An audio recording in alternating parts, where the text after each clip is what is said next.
Es-tu dans une situation où tu as l'impression que certaines personnes autour de toi n'ont cesse de te harceler? Qu'est-ce que ça veut dire le mot harcèlement? Comment on peut définir le harcèlement aujourd'hui?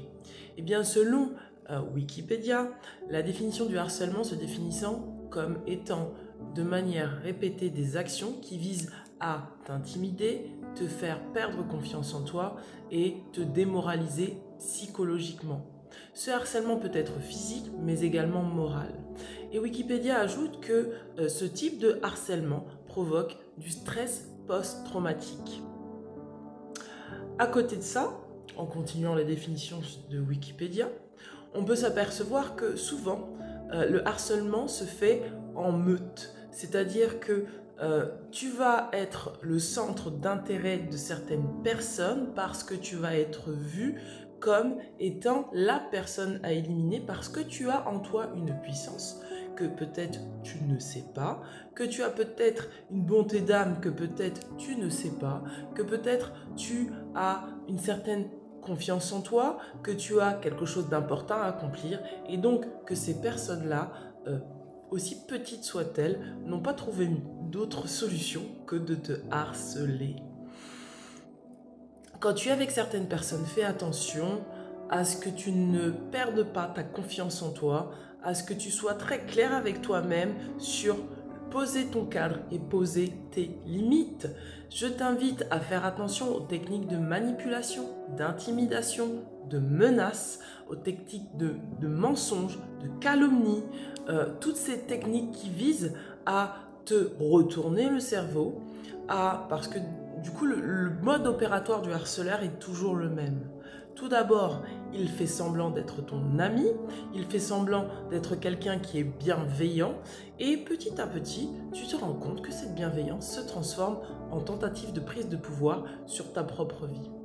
Tu vas commencer à entendre que tu fais des mauvais choix, que tu n'es pas à ta place, que l'on veut te faire du mal, que l'extérieur est mauvais, que tu dois te sortir de certaines situations parce que tu en es victime et c'est là que le harcèlement véritablement commence parce qu'à partir du moment où on te fait croire que tu es victime, sache que c'est qu'on t'a mis dans une position de victime.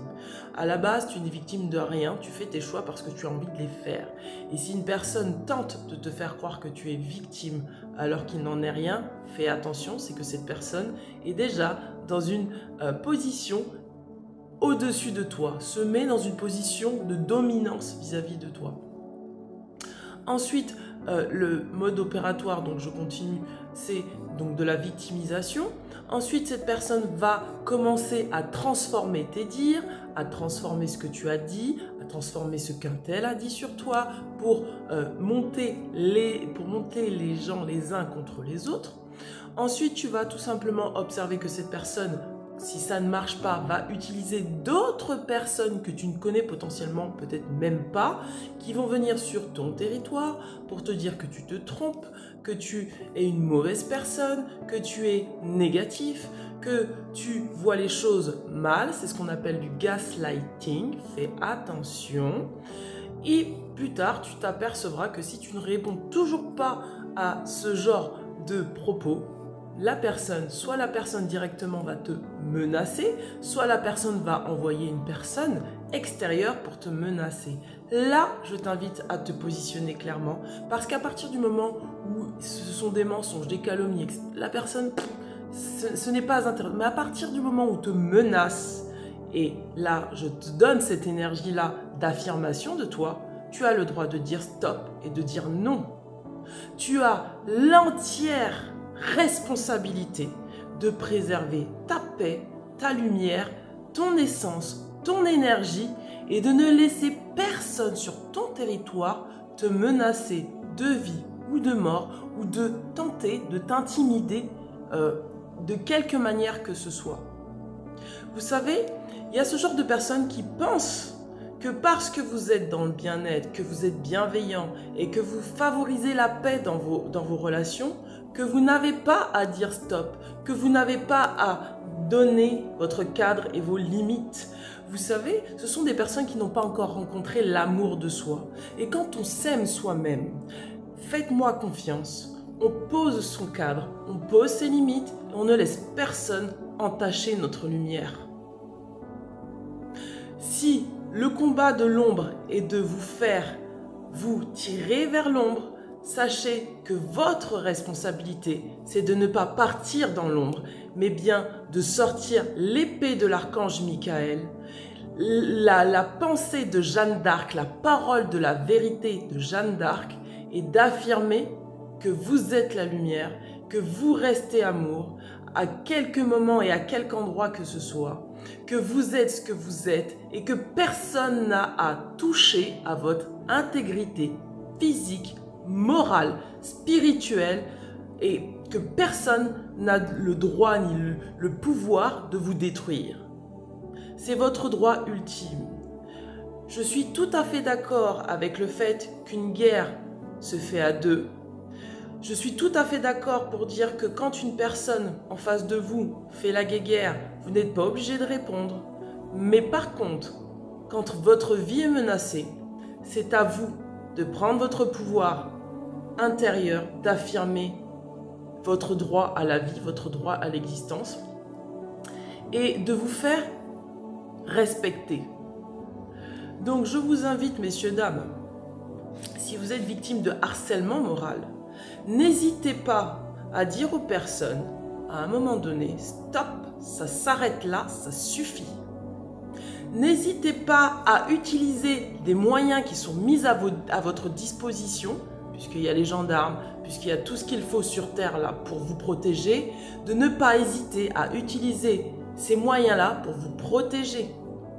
Faites attention aux inversions accusatoires, parce que souvent, ces personnes-là qui utilisent du harcèlement moral, ce sont souvent des personnes qui sont elles-mêmes victimes d'elles-mêmes et qui vont projeter sur vous l'état de victime et qui, quand elles vont voir que ça ne marche pas, que vous ne perdez pas votre lumière, que vous ne perdez pas votre chemin, que vous êtes toujours vous-même aligné droit dans vos bottes, vont se faire passer pour les victimes. Faites attention, mes amis. Je vous invite à vous protéger de cette espèce d'individus qui sont clairement toxiques et malheureux. Mais, alors j'aimerais ajouter quelque chose, ce n'est pas parce que vous êtes empathique et que vous voyez que ces personnes-là sont malheureuses que vous devez subir parce que vous êtes dans le bien-être, parce que vous êtes dans la bienveillance, vous devez subir leur comportement harceleur. Et si vous avez besoin d'ancrage par rapport à ça, parce que vous avez l'impression de vous sentir coupable de dénoncer, je vous invite à aller voir la dernière vidéo que j'ai postée sur TikTok où j'explique que l'amour inconditionnel de soi implique le fait de devoir déranger l'autre. Implique inévitablement, quand vous avez quelqu'un qui qui a un ego narcissique autour de vous et qui l'utilise contre vous, vous avez la pleine responsabilité de rayonner votre puissance, rayonner votre pouvoir, et forcément que cela va déranger. C'est ainsi, messieurs, dames. Donc, je vous invite vraiment à respirer, à ne pas laisser les gens ternir votre vie, ternir vos objectifs de vie, ternir votre territoire, à ne pas, parce que je ne vous ai pas dit, mais le harcèlement moral, ça peut aller jusqu'au suicide. C'est pour ça que je vous parle d'intégrité physique. C'est-à-dire que, à force de répéter certaines paroles, certains agissements contre une personne qui vise à lui faire perdre confiance en elle, qui vise à l'intimider, qui vise à lui faire croire qu'elle n'est pas suffisante, qu'elle n'est pas assez, etc., etc., ça peut aller jusqu'à ce que cette personne se suicide. Donc je vous invite vraiment à vous protéger de ça. Je vais rentrer un petit peu dans les détails, je connais très bien ce sujet parce que j'ai été victime de harcèlement moral quand j'étais à l'école, quand j'étais plus jeune. Et je sais ce que c'est que le harcèlement moral. J'ai un enfant qui est autiste et je sais aussi que lui aussi a subi du harcèlement moral. Je connais très bien le sujet. Donc faites attention, messieurs, dames, et protégez vos enfants, protégez-vous. Ne laissez pas les gens vous intimider sur votre territoire et ne laissez pas les gens vous menacer en pensant que parce que vous êtes bienveillant, vous n'appliquerez pas la loi du karma. Vous n'appliquerez pas la loi de la cause à effet. Toute action a un effet. Si tu agis dans ma vie de telle manière, je n'hésiterai pas à mettre les conséquences et à poser les conséquences de tes actions néfastes dans ma vie. Voilà ce que vous devez retenir de cette vidéo, messieurs, dames. Je vous souhaite une belle journée, prenez soin de vous. Je vous dis à très bientôt. Ciao, ciao.